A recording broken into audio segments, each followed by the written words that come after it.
જય શ્રી કૃષ્ણ દર્શક મિત્રો, મારી યુટ્યુબ ચેનલ અમૃતવાણીમાં આપ સૌનું હાર્દિક સ્વાગત છે.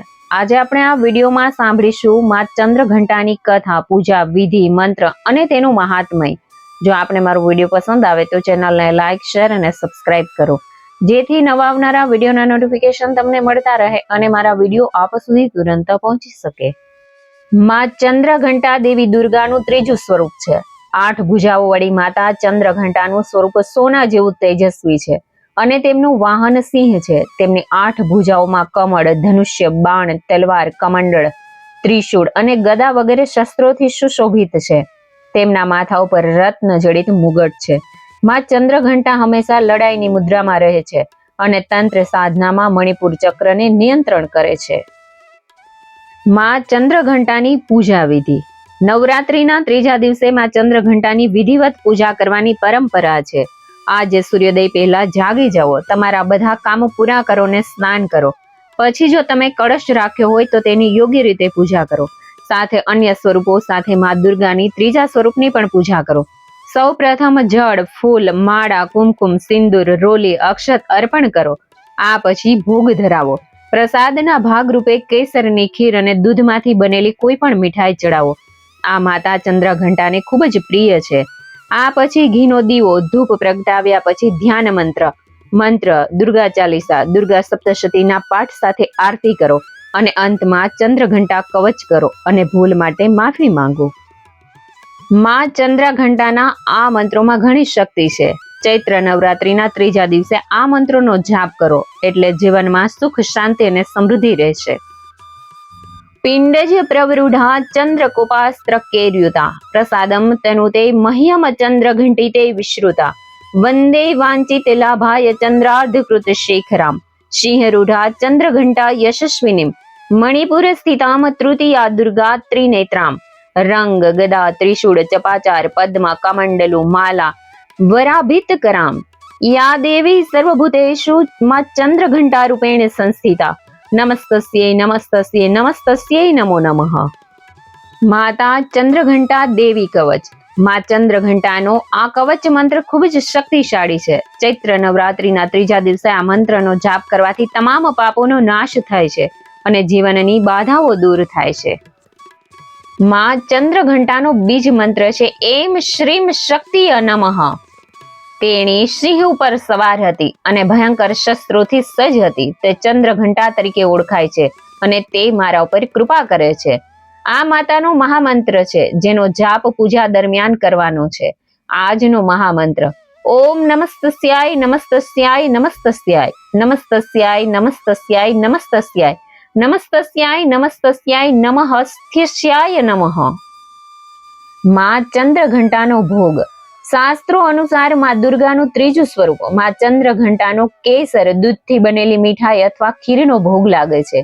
આનાથી તેઓ અતિ પ્રસન્ન થાય છે. આ ઉપરાંત માતાને મધ પણ ચઢાવવામાં આવે છે. માતા ચંદ્રઘંટાનો ધ્યાન મંત્ર. પિંડજ પ્રવૃઢા ચંદ્રકોપાસ્ત્ર કેર્યુતામ પ્રસાદમ તનુતે મહ્યમ ચંદ્રઘંટિતે વિશ્રુતા. અર્થાત શ્રેષ્ઠ સિંહ ઉપર સવાર અને ચંડદાકી અસ્ત્ર શસ્ત્રથી યુદ્ધમાં ચંદ્રઘંટા મુજ પર તમારી કૃપા બની રહે. દેવી માતાના ત્રીજા સ્વરૂપ ચંદ્રઘંટાની આવી રીતે પણ પૂજા કરી શકાય. નિષ્ણાંતોના મતે નવરાત્રીના ત્રીજા દિવસે માતાના બાજોટ એટલે કે ચોકી પર દેવી ચંદ્રઘંટાની મૂર્તિ અથવા તો ચિત્ર સ્થાપિત કરવું જોઈએ. ગંગાજળ અથવા ગૌમૂત્રથી તેને શુદ્ધ કર્યા પછી ચોકી પર ચાંદી, તાંબા કે માટીના વાસણમાં પાણી ભરીને તેના ઉપર નારિયેળ મૂકીને કલશની સ્થાપના કરવી જોઈએ અને પછી પૂજાના વ્રતનો સંકલ્પ લેવો જોઈએ. ત્યારબાદ વૈદિક અને દુર્ગા સપ્તશતીના મંત્રો સાથે માતા ચંદ્રઘંટા સહિત તમામ સ્થાપિત દેવતાઓની પૂજા કરવી જોઈએ, જેમાં આહવાન, આસન, પદ્ય, અર્ધ્ય, આચમન, સ્નાન, વસ્ત્ર, શુભસૂત્ર, ચંદન, રોડી, હળદર, સિંદૂર, દુર્વા, બિલ્વપત્ર, આભૂષણ, ફૂલ, હાર, સુગંધિત પદાર્થ, ધૂપ, દીપ, નૈવેદ્ય, ફળ, પાન અર્પણ કરો. ત્યારબાદ દક્ષિણા મૂકી આરતી, પ્રદક્ષિણા, મંત્ર, પુષ્પાંજલિ વગેરે કરવું જોઈએ. ભગવાનને પ્રસાદ ધરાવીને ત્યાં વહેંચો અને પૂજા પૂર્ણ કરો. સાથે જ માતાને મનમાં પ્રાર્થના કરતા રહો કે હે માતા, તમારા આશીર્વાદ હંમેશા અમારી સાથે રહે અને અમારા દુઃખનો નાશ થાય. ચંદ્રઘંટા માતાને કેવી રીતે પ્રસન્ન કરવા? નવરાત્રીના સમય દરમિયાન દેવી માતાને બદામી અથવા ભૂરા રંગની કોઈ પણ વસ્તુ અર્પણ કરો અને તે જ રંગના કપડાં પહેરો. ધ્યાનમાં રાખો કે માતા ચંદ્રઘંટા તેમના વાહનને પ્રેમ કરે છે, તેથી આ દિવસે સોનેરી રંગના વસ્ત્રો પહેરવા પણ શુભ માનવામાં આવે છે. ચંદ્રઘંટા માતાનું સ્વરૂપ ખૂબ જ સૌમ્ય છે. માતાને સુગંધ ગમે છે. તેમનું વાહન સિંહ છે. તેને 10 હાથ છે. દરેક હાથમાં અલગ અલગ શસ્ત્રો છે. નવરાત્રીના ત્રીજા દિવસે દેવી ચંદ્રઘંટાનું પૂજન કરવામાં આવે છે. તેઓ શૈતાની શક્તિઓથી બચાવે છે. જે લોકો માં ચંદ્રઘંટાની પૂજા કરે છે તેમનો અહંકાર નાશ પામે છે અને તેઓ સૌભાગ્ય, શાંતિ અને સમૃદ્ધિની પ્રાપ્તિ કરે છે. માં ચંદ્રઘંટાની પૌરાણિક કથા. એક વખતે રાક્ષસ મહિષાસુરે પોતાની શક્તિના અભિમાનમાં દેવલોક પર હુમલો કર્યો. પછી મહિષાસુર અને દેવતાઓ વચ્ચે ભયંકર યુદ્ધ થયું. જ્યારે દેવતાઓ હાર માની લેવા લાગ્યા ત્યારે તેઓ મદદ માટે ત્રિદેવ પાસે ગયા. તેમની કથા સાંભળીને ત્રિદેવ ક્રોધિત થઈ ગયા, જેના કારણે માતા ચંદ્રઘંટાનો જન્મ થયો. ભગવાન વિષ્ણુએ માતાને પોતાનું ચક્ર આપ્યું. ભગવાન શિવે ત્રિશુલ આપ્યું. દેવરાજ ઇન્દ્રએ ઘંટડી આપી. સૂર્યે તીક્ષ્ણ તલવાર અને સવારી માટે સિંહ આપ્યો. એ જ રીતે અન્ય દેવી દેવતાઓએ પણ માતાને ઘણા શસ્ત્રો આપ્યો, જેના પછી તેમણે રાક્ષસોનો વધ કર્યો હતો. દેવી પુરાણ અનુસાર જ્યારે ભગવાન શિવ પાર્વતી સાથે લગ્ન કરવા હિમાલયના મહેલમાં પહોંચ્યા ત્યારે તેઓ વાળમાં ઘણા સાપ સાથે ભયંકર સ્વરૂપમાં આવ્યા. ભૂત, ઋષિઓ, અઘોરીઓ અને તપસ્વીઓની એક વિચિત્ર લગ્ન યાત્રા જોઈને પાર્વતીની માતા મૈના દેવી બેહોશ થઈ ગયા. પછી પાર્વતીએ દેવી ચંદ્રઘંટાનું રૂપ ધારણ કર્યું. ત્યારબાદ શિવ પાર્વતીના લગ્ન થયા હતા.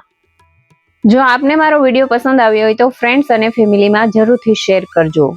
જય માં ચંદ્રઘંટા, જય માતાજી. મને સાંભળવા માટે ધન્યવાદ.